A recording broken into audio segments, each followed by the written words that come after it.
Good morning children, मैं Lakshmi ma'am. आज मैं आपको हिंदी किताब से 3rd चैप्टर पढ़ाने जा रही, जिसका शीर्षक है एल्बम। एल्बम क्या होता है? कई फ़ोटो का संग्रह होता है। एल्बम में हम लोग कई फ़ोटो को लगा करके रखते हैं। तो इस कहानी में यही बताया गया है। इसमें एल्बम को बेच करके कहानीकार जो है पैसा कमाता है और कर्ज चुकाता है। तो इस कहानी का मुख्य उद्देश्य है परोपकार, दया करना, मानवता, दूसरे के आत्मसम्मान की रक्षा करने का भाव जगाना। इस कहानी के लेखक हैं सुदर्शन जी। तो एल्बम कहानी में लाला सदानंद जी जो होते एक परोपकारी व्यक्ति होते, जो किसी को कर्ज देते हैं, लेकिन कभी ये नहीं सोचते कि वो कर्ज चुका पाएगा या नहीं, वापस लौटाएगा या नहीं। सदानंद जी दयालु व्यक्ति हैं और वे करते क्या हैं, किसी व्यक्ति को कर्ज देते हैं और कर्ज की नहीं लौटाने के बाद उसे कर्ज लौटाने के लिए सुझाव भी देते हैं कि आप कैसे कर्ज चुका सकते हैं। ऐसी ही ये कहानी है। कर्ज लेनदार को सत्य ज्ञात हो जाने पर सत्य के छिपाने का प्रयास करता है। कहानी में मानवीय भावनाओं का सुंदर ढंग से चित्रण किया गया है। पंडित सादीराम एक पंडित होते जो कि जिनकी स्थिति बहुत खराब होती है, आर्थिक स्थिति, और वे कर्ज लेते हैं किससे? सदानंद जी से। और कितना कर्ज लेते हैं? 500 रुपये। अपने जजमान लाला सदानंद का रुपया अदा कर दे उनके लिए कर्ज लिए थे और उनका कर्ज चुकाने के लिए एक एक पैसा पेट काट कर जमा करते थे। लेकिन जब 4 पैसे जमा हो जाते तो उनके घर की स्थिति खराब होने के कारण कोई ऐसा खर्च निकल जाता जिससे सारा रुपया उड़ जाता। पंडित सादीराम के हृदय पर बर्छियाँ चल जाती, यानी बड़ा आघात होता था, मगर वे कुछ कर न सकते थे। इसी तरह कई साल बीत गए। पंडित सादीराम ने पैसा बचा बचा कर 80 रुपये जोड़े। किसके लिए? सदानंद के पैसे लौटाने के लिए। किंतु अचानक से उनके लड़के बीमार हो गए और लगातार 4 महीने बीमार रहे। पैसा बचा बचा करके रुपये दवा में उड़ गए। पंडित सादीराम ने सिर पीट लिया, पछताने लगा। अब चारों ओर अंधकार था कि अब जो है सदानंद का पैसा मैं वापस नहीं लौटा पाऊंगा। लाला सदानंद अपने पुरोहित की व्यवस्था को जानते थे। मैं पहले ही बता चुकी कि सदानंद कभी किसी को कर्ज देते थे तो ये अपेक्षा नहीं रखते थे कि वो कब मुझे लौटाएगा या नहीं लौटाएगा। उन पे दबाव नहीं बनाते थे। उधर पंडित सादीराम के दिल में शांति न थी। वे हर समय यही सोचा करते थे कि यह कैसे भलमानस है जो अपनी रंग तक मिलते भी हैं तो मुझे कर्ज के पैसे वापस लौटाने की चर्चा नहीं करते हैं। किंतु लाला सदानंद के भलमानसी के कारण जो है सादीराम उनके सामने नज़र मिला नहीं पाते थे। एक दिन लाला सदानंद किसी काम से पंडित सादीराम के घर आए। उनकी अलमारी में कई 100 बंगला, हिंदी और अंग्रेजी की मासिक पत्रिकाएं रखी हुई थी। यह देख करके सदानंद ने पंडित जी से पूछा, ये क्या है?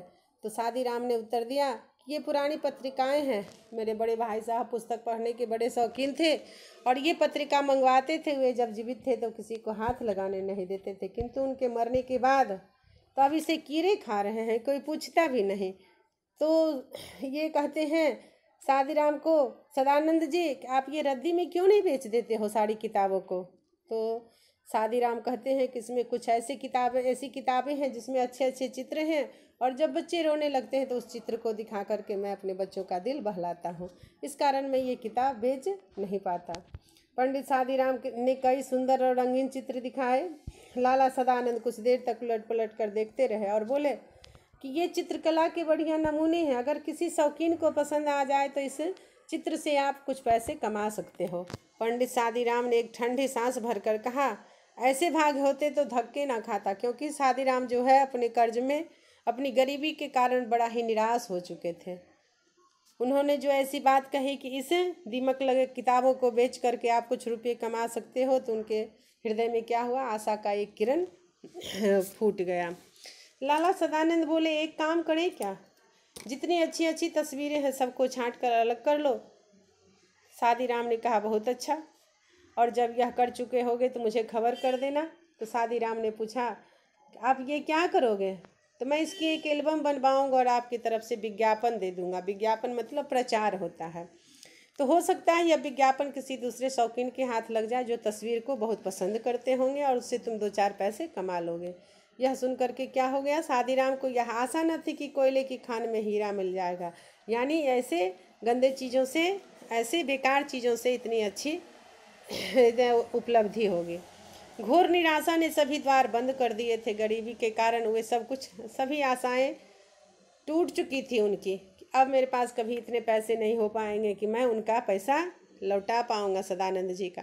लाला सदानंद के कहने से पंडित जी दिन भर बैठकर तस्वीर छांटते रहे और शाम तक 200 बढ़िया चित्र जमा हो गए। उस समय वे उन्हें देखकर स्वयं उछल पड़े। उन्हें मुख पर आनंद की आभा नाचने लगी। वे उस चित्रों की तरफ देखते रहे मानो उसमें से हर एक में 10 का नोट। उनको ऐसी आशा लग रही थी कि अगर चित्र मेरा बिकेगा तो 200 चित्र है तो 2000 रुपये मुझे मिल जाएंगे। बच्चों को उधर देखने तक न देते, वे सफलता के विचार से झूमने लगते।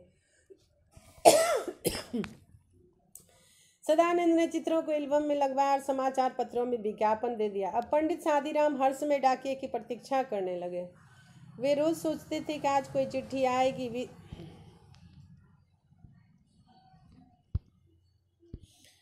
और एल्बम में लगवा दिया। अब पंडित शादीराम हर्ष में डाकिए की प्रतीक्षा करने लगे। वे रोज सोचते आज कोई चिट्ठी आएगी। दिन बीत जाता और कोई चिट्ठी न आती।